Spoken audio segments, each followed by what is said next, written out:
All right. Well, welcome everyone. I'm so glad to see you here this evening.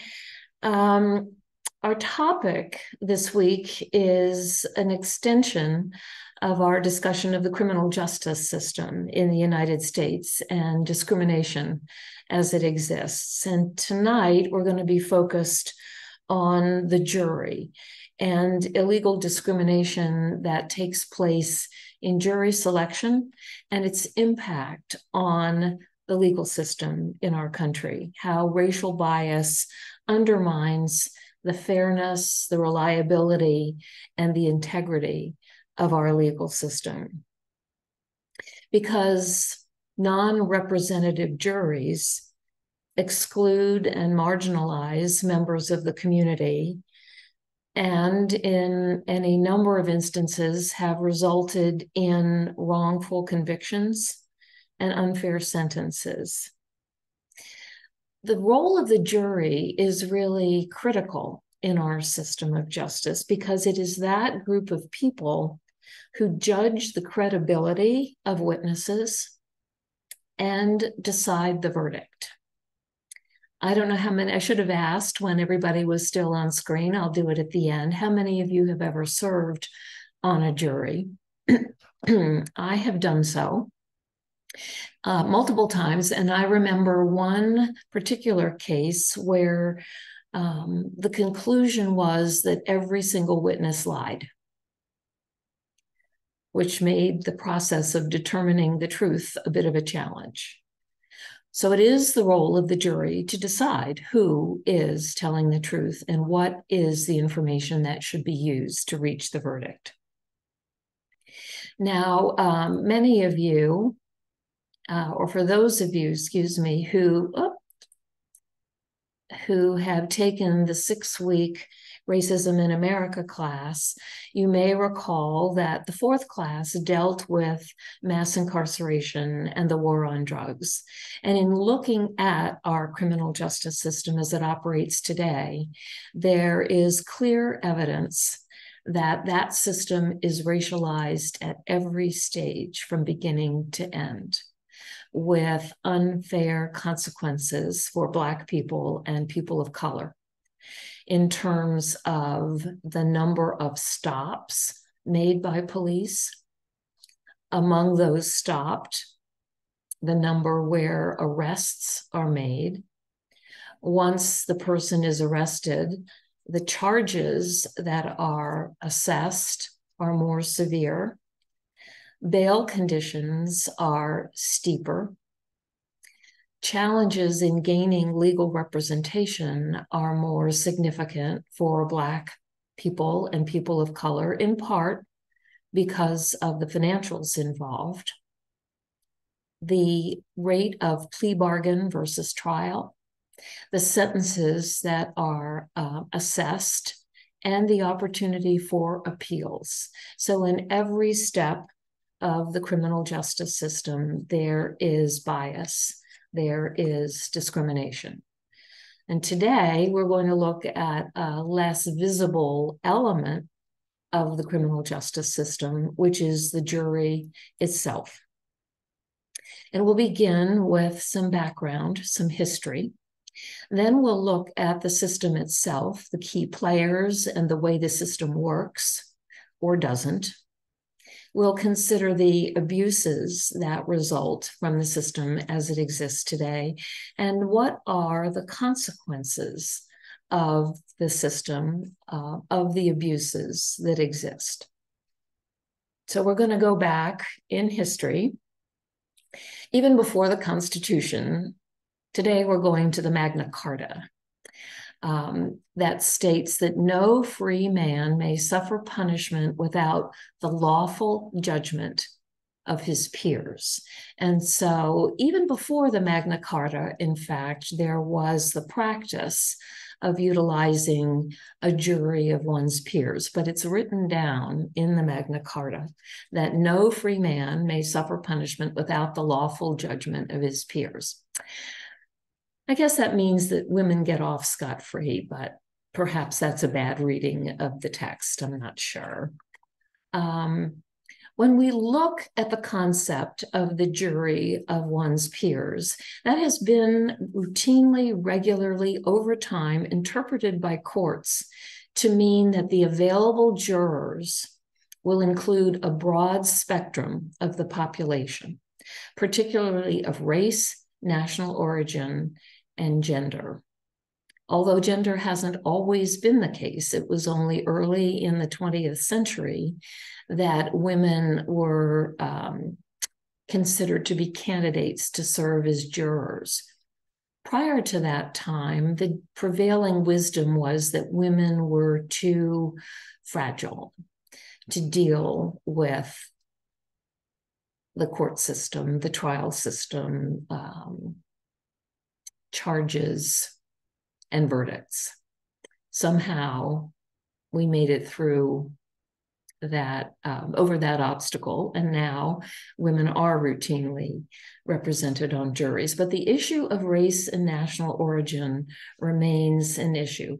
Nevertheless, the courts have said that the available jurors must include a broad spectrum of the population, and that jury selection itself may include no process which excludes those of a particular race or intentionally narrows the spectrum of possible jurors. So that's what the system says. We'll turn our attention now to the United States Constitution and its provisions as they relate to a jury of one's peers. The Constitution itself, in Article 3, Section 2, Clause 3, states that the trial of all crimes, except in cases of impeachment, shall be by jury. And so that is foundational to the Constitution. Then there are subsequent amendments that play a role in the definition of the jury and the jury of one's peers. The first place where that appears is in the Sixth Amendment, that states that in all criminal prosecutions, the accused shall enjoy the right to a speedy and public trial by an impartial jury of the state and district wherein the crime shall have been committed.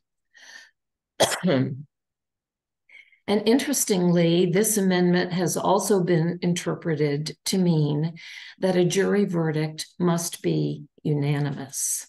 And that question, that issue, will come up later when we look at some of the state laws that were subsequently passed. The Seventh Amendment also speaks to jury trials, and it addresses the issue of civil cases. So in suits at common law, which is the term for civil suits, where the value in controversy shall exceed $20, the right of trial by jury shall be preserved. You can tell this was not written this year. $20 was apparently a fairly significant sum of money when the Seventh Amendment was ratified. And thirdly, and importantly, one of the most pivotal amendments to the Constitution, the 14th Amendment, says that no state shall make or enforce any law which shall abridge the privileges or immunities of citizens of the United States, that is, any right or immunity included in the Constitution. Nor shall any state deprive any person of life, liberty, or property without due process of law, nor deny to any person within its jurisdiction the equal protection of the laws. And we will see the ways in which this amendment has been applied in judicial proceedings over time. So we have those amendments. After the Civil War, 1865, Congress passed and the states ratified the 13th Amendment that eliminated slavery except in case of conviction of a crime, that major loophole. This 14th Amendment and the 15th Amendment that said that the right to vote should not be denied based on race, color, or condition of previous servitude. So these three amendments are comprehensive and apply to everyone. But what Congress began to observe as the years following the Civil War ending, that particularly Southern states began passing laws that violated these constitutional amendments. So in 1875, Congress passed the Civil Rights Act that specifically prohibited discrimination in public places and specifically required that African Americans, those formerly enslaved, now citizens, would serve on juries. And so that was a very important, almost procedural step that had to say, on behalf of Congress, we are serious in enforcing these amendments to the Constitution that guarantee equity. But even today, in most communities in America, Black people and people of color are significantly underrepresented in jury pools. The law requires that jury pool representation match that of the overall population, but courts routinely fail to enforce this. And so the system does not work as intended, and juries are not representative as they should be. And so the definition of one's peers, if it has to do with race or national origin, is not implemented in any routine fashion in most parts of the United States. So we're going to look at the system, the court system, the legal system, and we'll focus first on who are the key players in the system. What is the jury selection process that is in force? And what is the role of bias underlying the implementation of the trial system, the jury system? So the key players, we begin with law enforcement. These are the individuals making the arrests. And we know that in most jurisdictions, the demographics of law enforcement do not mirror that of the population. Law enforcement agencies are overwhelmingly white in total and in most parts of the country. And as we know from the first slide from the racism course, the inordinate rate of stops of people of color by law enforcement and the inordinate number of stops that result in arrests by law enforcement. And so that lack of representation plays out in beginning the process of implementing bias into the legal system. Once we have individuals who have been arrested, they are to be charged, and therein comes the role of the prosecutor. And in the United States of America, in total, 95% of prosecutors are white.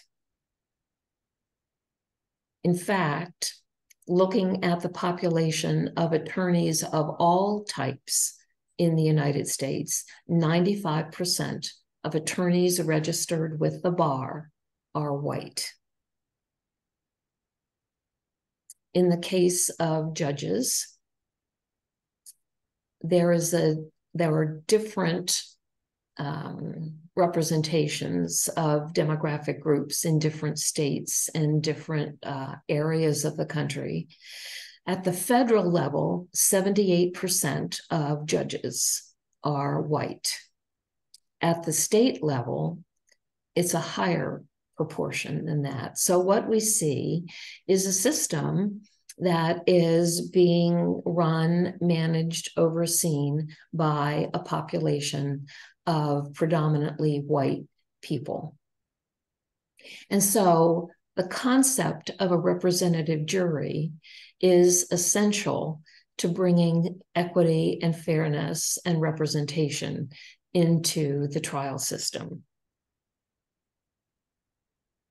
If we look at the Supreme Courts, the state Supreme Courts in America, 22 states have all white Supreme Courts. 16 of those states have never had a Black Supreme Court judge. And it was not until 2020, 3 years ago, that Delaware had its first African-American judge. So it is, and there are many states where there is a single Black Supreme Court justice, but not a representational level.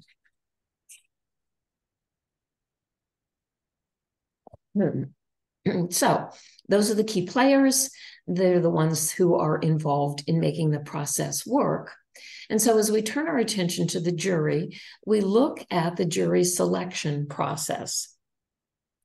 And it begins by identifying lists of potential jurors. And those lists are different state to state, although I believe at this point, every state utilizes voter registration rolls as at least one source of potential jurors. Many other states supplement that with lists of people who hold driver's licenses. And then other states may utilize other sources for candidates. But one of the things that we know from voter suppression efforts that have been underway since the end of the Civil War is that in general, Black people, people of color, are underrepresented on voter registration rolls. The same is true for driver's license holders. In fact, I believe it's in Wisconsin that 80% of white residents have a driver's license, but only 50% of Black residents hold a driver's license. And so these lists as sources of representative jury candidates don't fully represent the population. Some states supplement these lists with tax rolls that are segregated by race. And so a third source of jurors are those people who pay state taxes who are white. Interestingly, in Georgia, the system for jury selection includes the random calling of names from these lists. But the lists aren't used in court. What's used are pieces of paper with prospective jurors' names on them, so that they reach into a pile and pull a piece of paper with a potential juror's name. But Black jurors and people of color, their names are printed on colored paper. And so when you reach for a prospective juror, it's an interesting way of narrowing the pool. When it comes to grand jury juror selection, there are similar sources of jurors, but many states have in the past, and 2 states continue to use something called the key man system, where prominent members of the community are asked to submit lists of names of people that they think would serve as effective grand jurors. And those lists are universally white.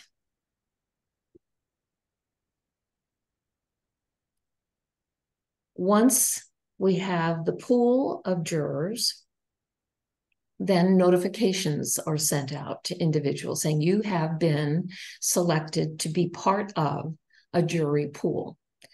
This happened to me just within the past 6 months. I would have thought by now they would have found other people but anyway. So I got my juror summons. When those notices go out, most states do not proactively ensure that the addresses are correct and current. And so in total, 12% of all juror summons across the country are returned as undeliverable. And a higher proportion of those are for poorer people and for people of color who move frequently, and the records are not kept up to date. And so that further winnows down the potential set of jurors of color. Then the next step, when the jury pool arrives and a case is to be heard, there is an assessment of qualifications that is done. That's often managed by the judge.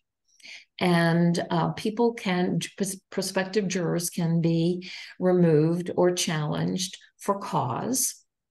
They know someone, they know one of the attorneys, they know the person on trial, they know the arresting officer. The individual may have had an interaction with the criminal justice system themselves that the court determines would bias them in rendering an impartial judgment. And so either a defense attorney or a prosecuting attorney can challenge a prospective juror for cause, and they need to say why. And the judge needs to accept that as a legitimate challenge for cause. And that may or may not have any racial component associated with it, although sometimes it does. And then the US judicial system allows for challenges that are called peremptory challenges. You don't have to say why. As a prosecuting attorney or a defense attorney, you can simply say, I challenge the woman in the lavender shirt in the second seat up there. It is possible that the opposing attorney or the judge could say, why? Because it is against the law for peremptory challenges to be based on race. And we'll talk about how that came about and the Supreme Court decisions that have led to that system. But in essence, a peremptory challenge can be for any reason, and you don't have to say why. But there are cases where indeed the judge or the opposing attorney will ask why. And the role of bias and stereotypes and racial disparities in challenges for cause appear frequently. You can be challenged for cause because you have a misdemeanor or a felony. A higher proportion of Black citizens have those than white. And so racial disparities may appear there as well. I've got one slide out of sequence here. These are some reasons for peremptory challenges given when a judge said to an attorney, tell me why. I have a suspicion that your peremptory challenge is based on race. Tell me why it's not. And these are all peremptory challenge justifications. That individual watches gospel TV programs. That individual's views were in favor of the O.J. Simpson verdict. That juror appears to have low intelligence. The clothing, the hairstyle, the accoutrements the individual's wearing, I'm challenging on that basis. One prosecuting attorney challenged a peremptory challenge saying that you've been unable to establish a rapport with the juror. A quote, a peremptory challenge of a juror was that he was too stupid to live, much less be on a jury.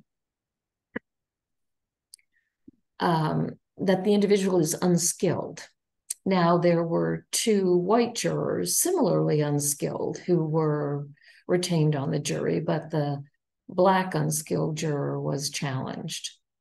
That juror only has an 11th grade education. They live in a bad zip code. He looked like a drug dealer. He was wearing baggy jeans hanging low. That woman juror, she was too outspoken. She had stuff to say. That juror showed too much initiative in answering the attorney's questions. One, that woman cannot appreciate the gravity of a child rape case, given that she does not have any children. Or, to be dead serious, that juror didn't laugh at any of my jokes. There you go. There's the system. You might imagine that there's a racial undertone to some of these. So there are some key Supreme Court decisions that have been reached that have to do with jury representation. I mentioned that in 1875, Congress passed the Civil Rights Act that declared that discrimination in public accommodations, public places, was unconstitutional and required that Black people be able to serve on juries. But in 1883, the Supreme Court took a look at 5 civil rights cases and in essence declared that the Civil Rights Act of 1875 was unconstitutional and did not hold. We move forward a lot of years with a lot of decisions in between. But in 1965, there was a key Supreme Court decision in a case called Swain v. Alabama, where the person who had been convicted by an all-white jury brought a case that showed that every single prospective Black juror had been disqualified from the case. And the Supreme Court said, well, that's true.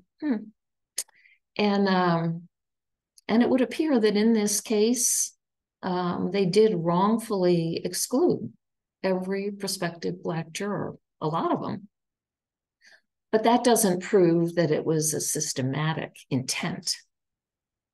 In order to prove systematic intent, you would have to bring forward other cases where the same thing happened. And because you don't have that evidence or that information, your challenge is not allowed. A key decision was reached in 1986 called Batson v. Kentucky. And the Supreme Court declared that the discriminatory use of peremptory challenges is indeed illegal. You cannot use racial justification for a peremptory challenge. So some of those examples in the previous screen came about when attorneys needed to come up with other rationale for peremptory challenges. And indeed, legal associations in many states hold seminars teaching prosecuting attorneys how to make a peremptory challenge that is racial, not look racial. And they give them lists of peremptory challenge reasons that will not violate Batson, but will indeed remove all Black jurors from a trial. So even though Batson v. Kentucky says it is illegal to use discriminatory peremptory challenges, no prosecutor has ever been convicted of doing that. Another significant decision on the other side was that of Ramos v. Louisiana in 2020 that said in the case of conviction of a capital crime, A unanimous verdict is required. Because Alabama, when it wrote its new constitution in 1890, designed, as the framers said, to, quote, ensure the supremacy of the white race, they determined that a verdict could be issued if only 9 of the 12 jurors agreed. So 1 or 2 or 3 Black jurors might make it onto a jury pool, but it was still sufficient to convict if 9 of the 12 jurors voted to convict.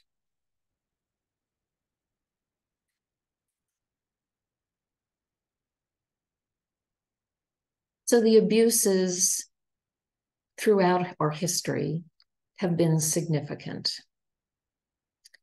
There were no convictions at state courts for anyone involved in lynchings, even if they acknowledged their guilt. There were usually no trials. In the few cases where a trial did occur at the state level, there were no convictions. So all of those horrific lynchings that we saw evidence of, no one was ever convicted of them. And yet, Black defendants during that same period of time were readily convicted, and the white juries imposed severe punishments for those convictions. And of course, we know how the state profited from convict labor. And so the use of all white juries in the cases of Black defendants produced that same biased result and the same consequence of not indeed being judged by a jury of your peers. There's something in place today called the significant underrepresentation rule. If someone were to file an appeal on a verdict and a sentence because the jury was not representative, the rule is that the differential must be more than 10%. So how that plays out is in a jurisdiction where 8% of the population is Latino or 9% is Black. If there's not a single Latino or Black juror on a particular trial, it doesn't meet the 10% hurdle. And so there is no case to be had. Even more significantly, there are cases where the population of color is 38% and not a single juror of color is seated. That doesn't trigger the underrepresentation rule because on appeal, the court will not allow it. We see systematic exclusion of Black jurors, and the appellate courts take no action. Crickets. I mentioned before, there are seminars on how prosecuting attorneys can avoid triggering the Batson ruling, and no prosecutor has ever been found guilty of that. And invariably, appellate courts take no action without explicit, irrefutable evidence. And so this underrepresentation continues with no remedy. This happens all the time in cases of all varying degrees of severity. Yet there are some really infamous cases that have been affected by this lack of jury representation. The first one, these are just a few. The first is the Scottsboro boys. 9 African-American teenagers were accused of raping 2 white women in 1931. The They were convicted. 7 of the 8 were convicted. I'm sorry, 8 of the 9 were convicted. And it was appealed, and the Alabama Supreme Court affirmed 7 of the 8 convictions. They granted a 13-year-old a new trial because he was a minor. While waiting for their trials, 8 of the 9 defendants were held in Kilby Prison. The cases were twice appealed to the Supreme Court that led to landmark decisions. In Powell v. Alabama, the U.S. Supreme Court ordered new trials. The case was first returned to a lower court. The judge allowed a change of venue, moving the trial to Decatur, Alabama.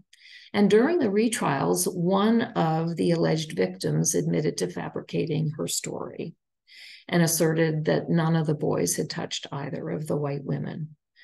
The jury still found the defendants guilty. The all-white jury still found the defendants guilty, but the judge set aside the verdict and granted a new trial. But that judge was replaced, and the case was retried. And for the 3rd time, a jury, this one with 1 African-American member, returned a guilty verdict. The case went back to the Supreme Court on appeal, and it ruled that African-Americans had to be included in juries and ordered retrials. Charges were ultimately dropped for 4 of the 9 defendants, but the other 5 were convicted and received sentences ranging from 75 years to death, 3 serving prison sentences.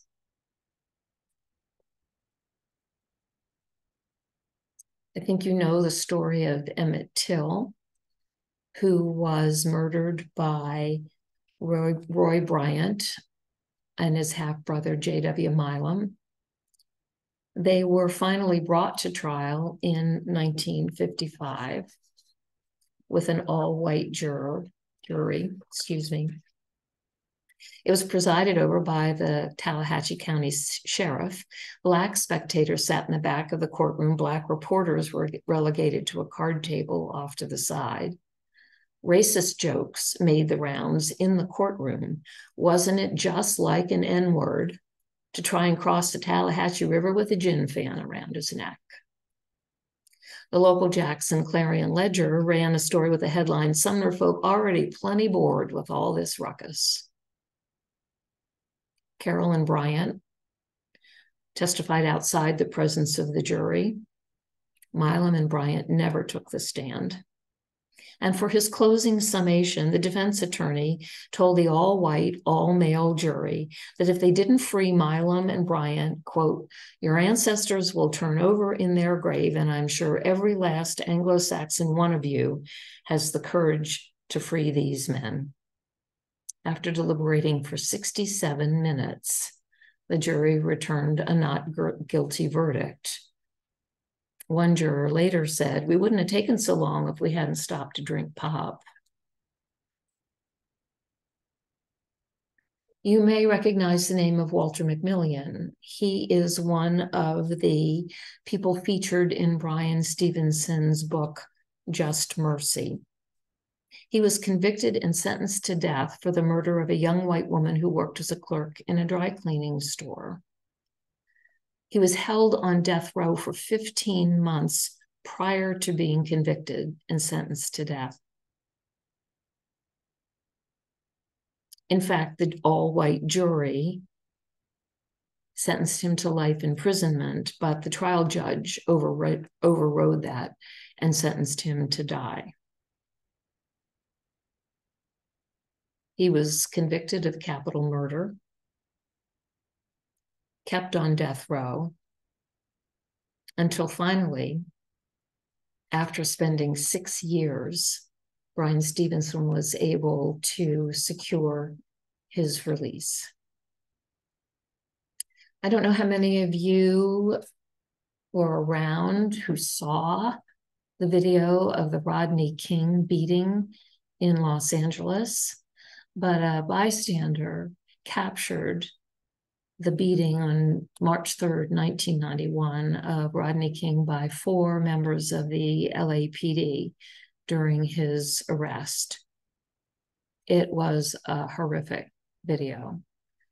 And ultimately, the LAPD charged King with felony evading and then later dropped the charge.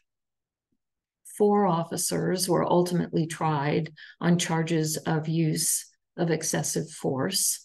An all-white jury acquitted 3 of them, and the jury failed to reach a verdict on 1 charge for the 4th, which triggered riots in LA that went on for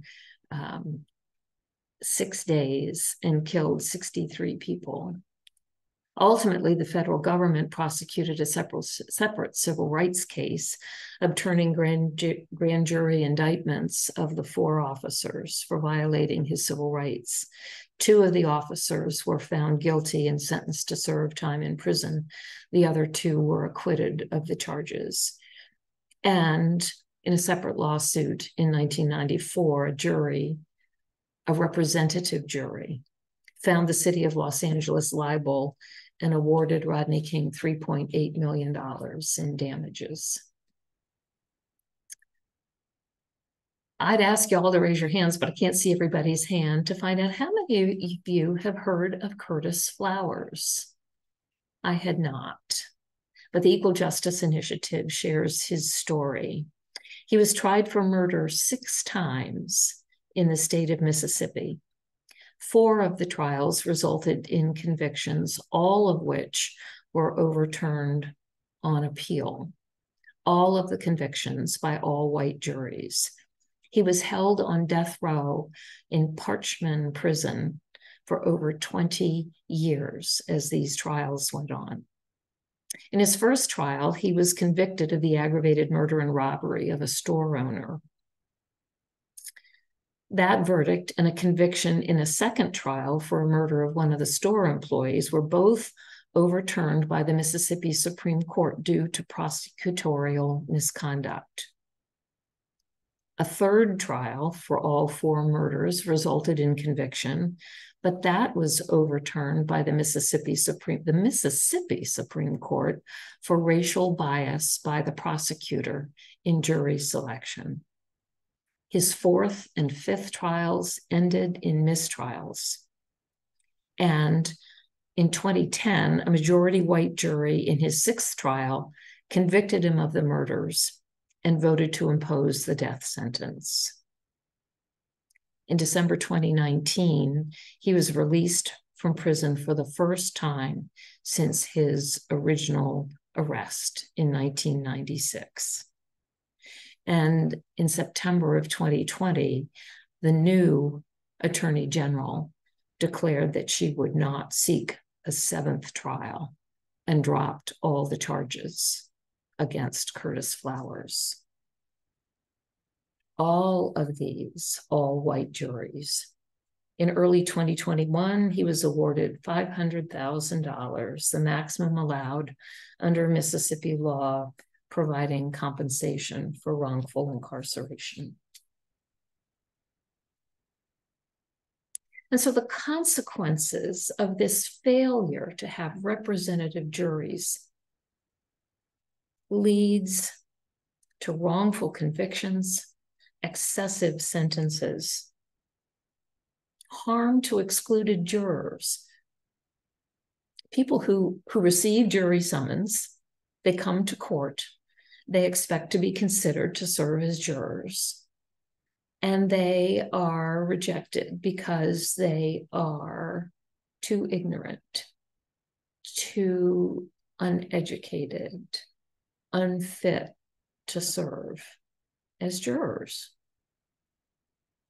We know, we have seen repeatedly biased death penalty application to Black defendants issued by all or nearly all white juries. And that's one of the things to consider, because there have been statements made. It wasn't an all-white jury. There was 1 Black person on the jury. And you can probably imagine the influence that the single Black juror has when operating in a system and a circumstance like that. And we do know that these verdicts have led to the executions of innocent people. So what is to be done? Well, first of all, we'll eliminate racism and bias in the minds and hearts of all Americans, and then that will take care of the problem.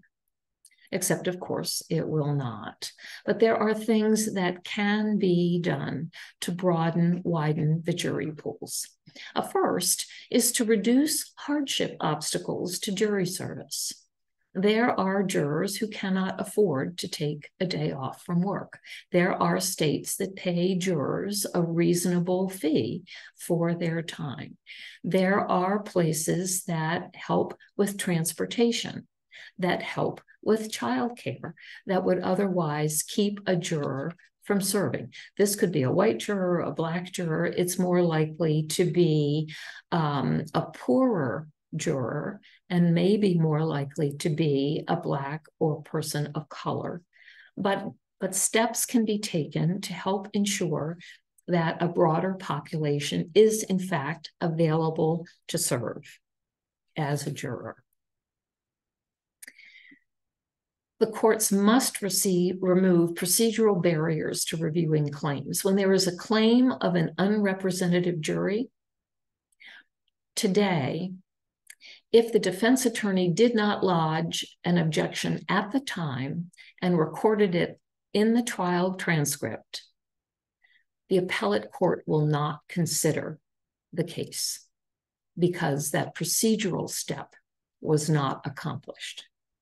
That should be changed so that these claims of bias, these claims of unrepresentative juries are reviewed on the merits and not excluded because some procedural step was not followed.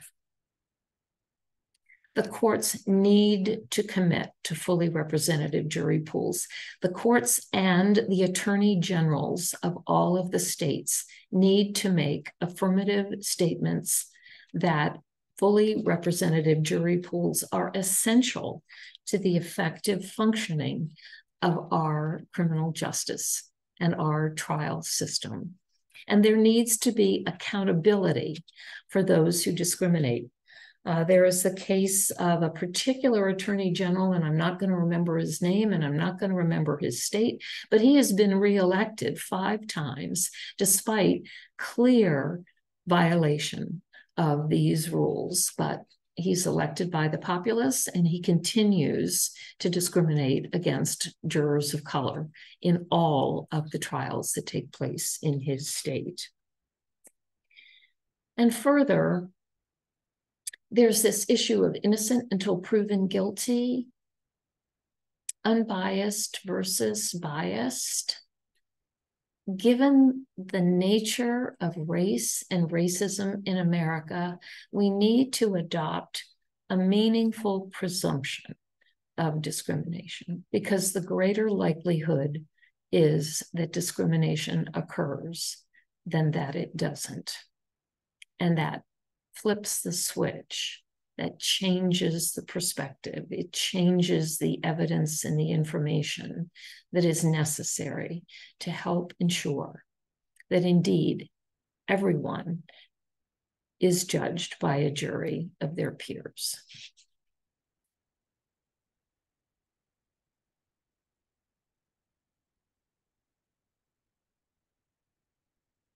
So now it's your turn. And I see the WKN is not Bill Nace, it's Wheeler Neff. Hey, Wheeler, how are you? Oh, you're muted, but anyway, good to see you. So questions, comments, perspective, reflections. Okay, St. Barnabas. So it's Maria again. So you mentioned how the jurors, the larger juror pool is collected by either voter registration list or motor vehicle list. In so many states, we know that there was a purging, for example, of voter registration lists en masse, affecting, again, brown voters. That's an issue. The disenfranchisement that happens also at the criminal justice when someone has, and I'm not sure what criminal, level they have to achieve, but they lose their ability to vote.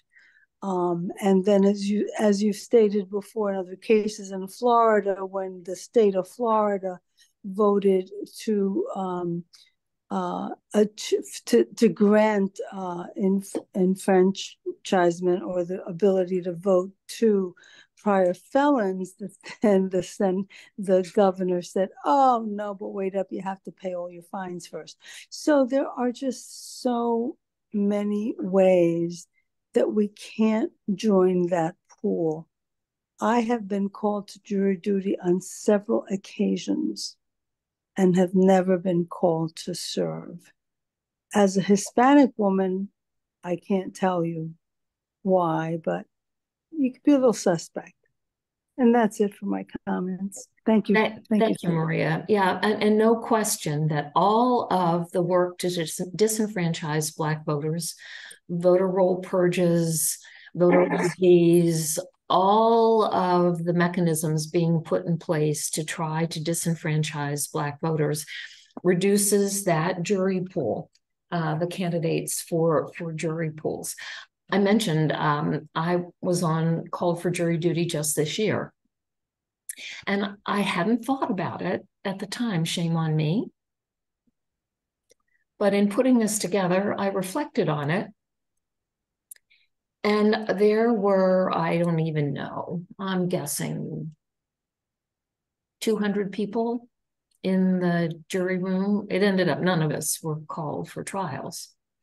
I think there were probably about 200 people there. And I think there were 4 people of color as I try to go around the room. And I sat near the back so that I could observe most of the people in the room. I don't think there were more than a half a dozen people of color out of the 200 in that room. March?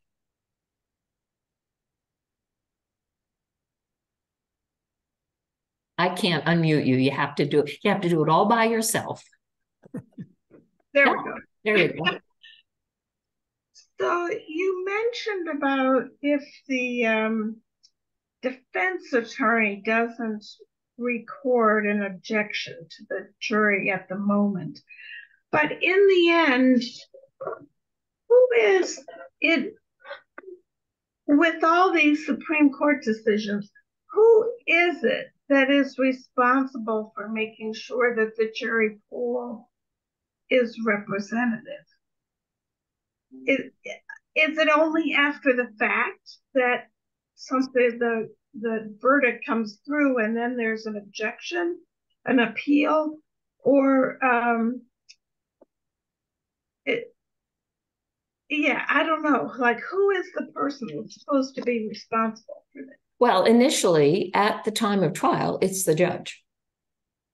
And the judge of the trial should be assuring that challenges are reasonable and unbiased to the extent to which he or she can.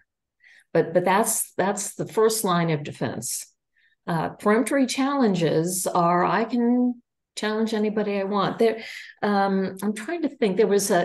I think it was in the Batson case. I know that it was. One of the famous Supreme Court justices, whose name I forget, wrote a side opinion that said he thought peremptory challenges should be eliminated, that they allowed for too much, they did too much damage to the equity of the system by just saying you can challenge anybody just because you want to. There are arguments that say that peremptory challenges serve a purpose, but there's that fine line in terms of how they're being used, and intent is important. And there are judges who absolutely hold that representative juries are important. and they would render judgments in the course of jury selection that would support that. There are others that do not. And then it becomes a matter for appellate courts. I mean, very few of these cases make their way all the way to the Supreme Court. Lots of them get appealed, but they get denied by the appellate courts. And they get denied on procedural issues. You didn't raise it when you were supposed to. Yeah, it sounds terrible, but too bad. And that's why they're suggesting that these appeals should be decided on the merits, not automatically excluded because a procedural step was not followed. Well, there's a whole school, like you mentioned, advice to attorneys about particularly peremptory challenges, but there is a whole school of the psychology of picking a jury. Oh, yeah. Yeah, but at some point, it seems like somebody needs to be, if something happens that it gets challenged in the jury, a new trial occurs because the jury was not representative, that judge does not get held accountable. No. Anyway. And of course, we have state to state where your judges are appointed or elected, so it's very different for every state to state. Yeah, I guess I don't really have a point there. It's just a comment. Sorry. No, it's clearly a starting point is to have a more representative jury pool. And work can be done about that in terms of what are the sources for names.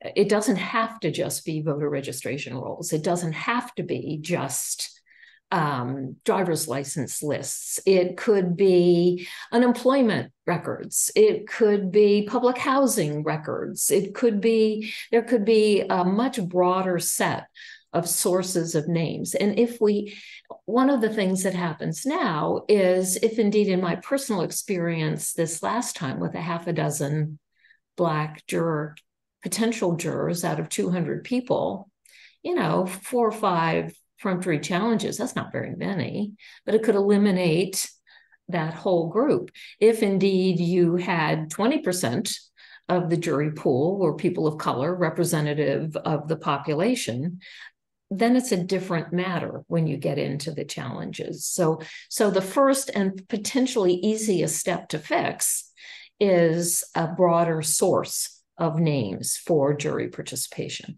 Then you work from there, and there are other things that could be done. Yeah, Sue, another thing that could be done is to give defense counsel some extra peremptory challenges. Right now, I think all state laws have a limit on the number of peremptory challenges, and defense counsel and prosecutors have the same number of such challenges.